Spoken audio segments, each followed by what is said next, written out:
Om Swastiastu. Selamat sore, selamat berjumpa kembali pada semua saudara handai tolan, rekan-rekan dimanapun Anda berada, di segala tempat, di segala penjuru di tempat ini. Pada sore hari ini, kembali saya menyapa Anda melalui channel YouTube dan podcast saya ini. Saya ingin mengulas sedikit atau banyak mungkin boleh ya, tentang framing yang menghiasi media-media mainstream maupun non mainstream, termasuk media sosial yang menyita perhatian publik kita di tanah air ini, yaitu tentang perkembangan kasus Ferdy Sambo.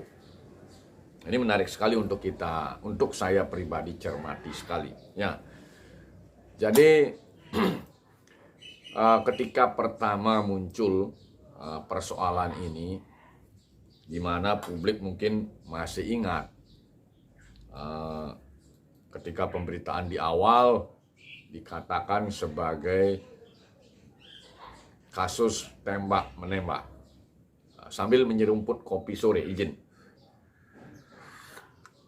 Jadi pemberitaan di awal di media persoalan tembak menembak. Tetapi beberapa waktu, dari hari per hari, minggu per minggu, sampai hitungan bulan, ternyata informasi terakhir berbeda dengan informasi awal. Nah, ini akan kita cermati bersama, kita ulas pelan-pelan. Nah, yang pertama yang perlu kita cermati berkaitan dengan hal itu. Hal pertama adalah public society masyarakat atau society. Jadi public pressure. Nah, yang ini saya katakan public pressure, kemudian society, masyarakat, civil society-nya masyarakat, yang di era sekarang namanya di sosial media netizen.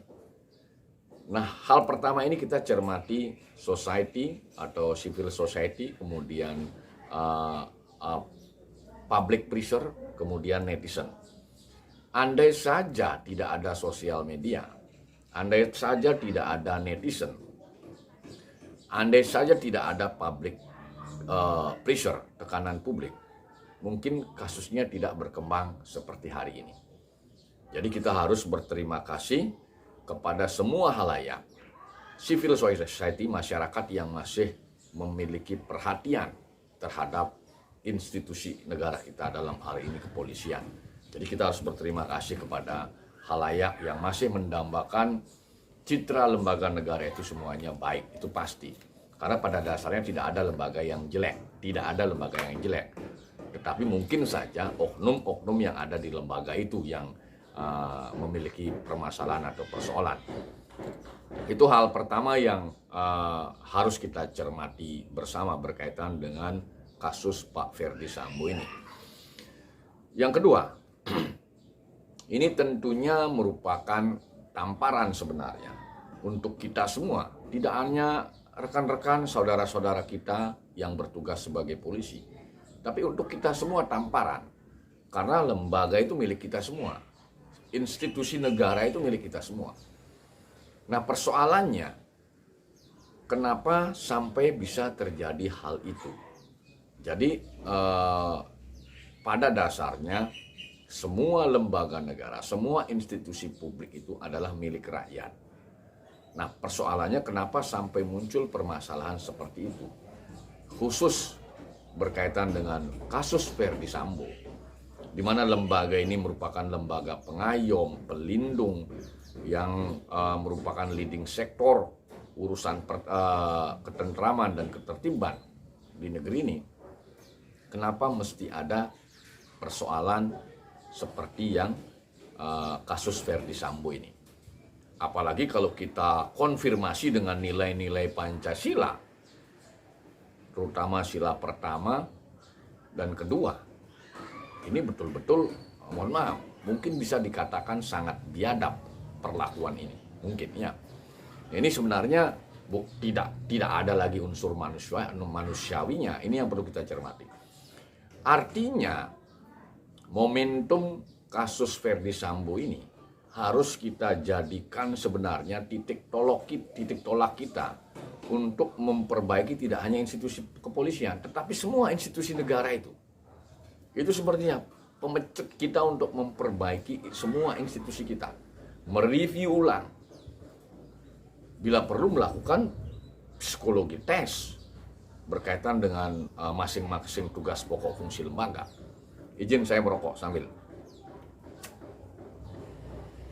Nah, persoalannya yang tadi saya katakan, bagaimana mungkin ada kelompok-kelompok di dalam tubuh kepolisian itu yang mencederai marwah lembaganya, bukan marwah lembaganya tetapi kawan-kawannya, satu tim, satu atap yang notabene punya peran yang sangat penting.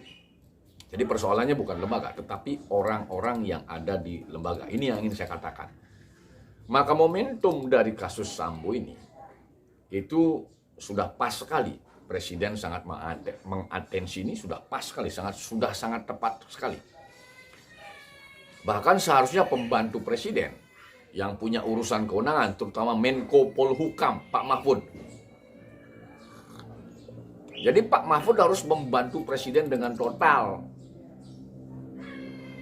Mungkin tidak cukup hanya, mohon maaf, yang saya baca di media itu hanya berpendapat, tetapi bantulah negara, bantulah presiden, bantulah institusi kepolisian untuk menyisir ini.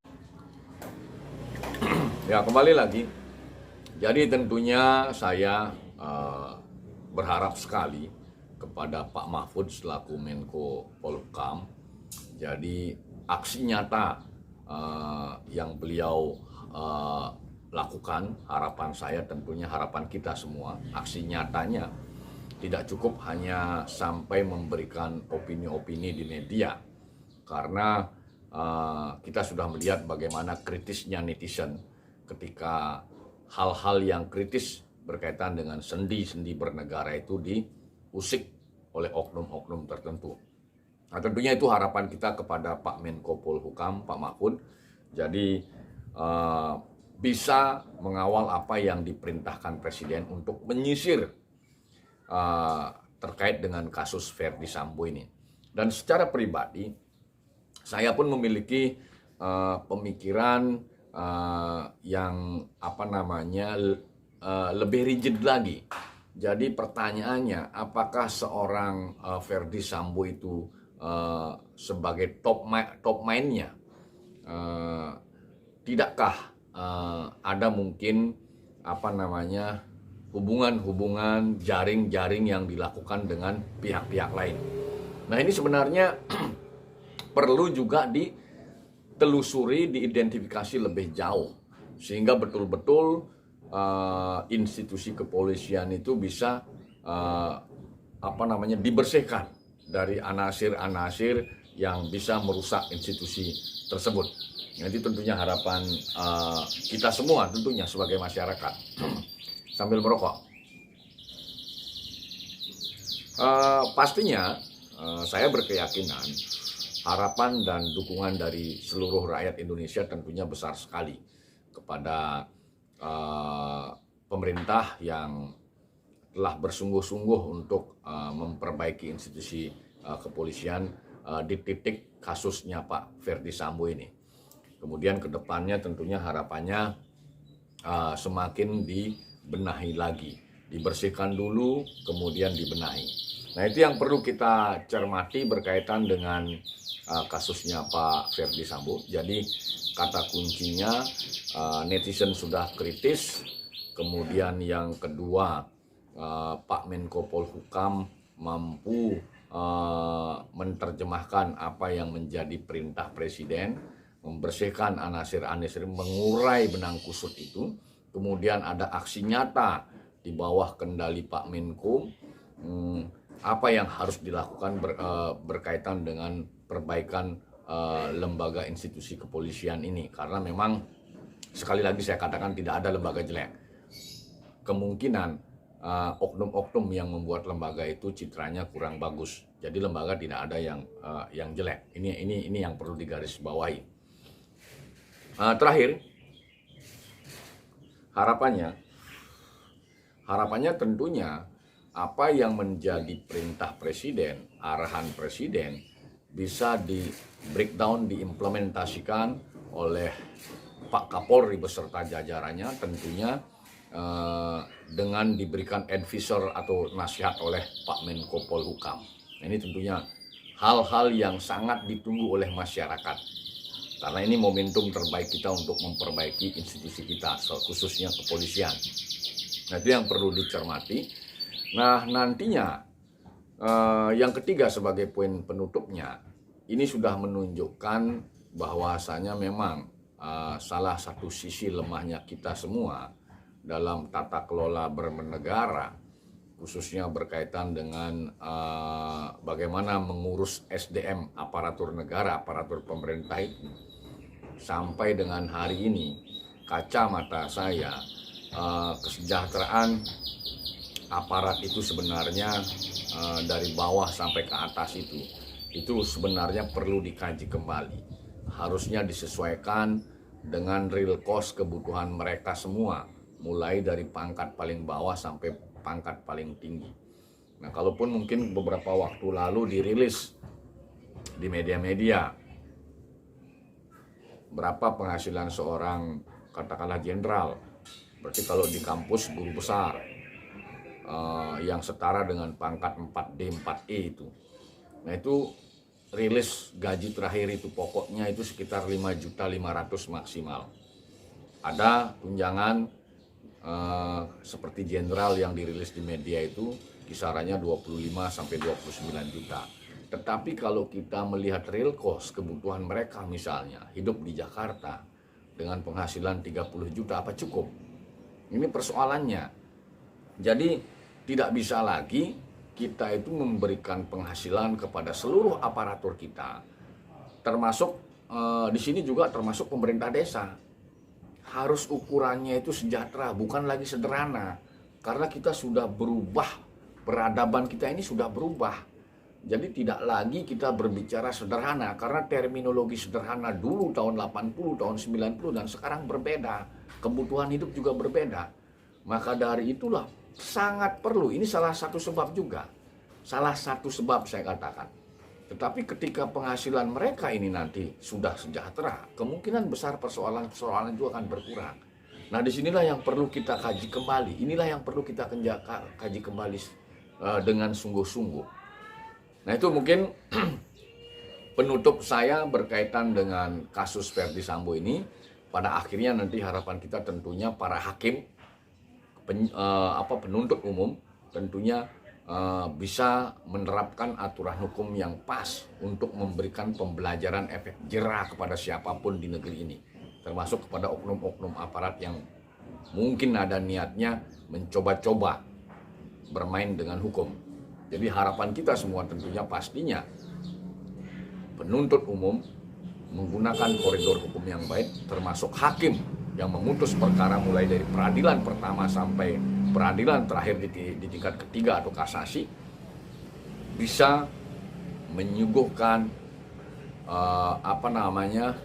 implementasi hukum yang seadil-adilnya. Nah, demikian mungkin hal yang bisa saya sampaikan berkaitan dengan kasus Verdi Sambo.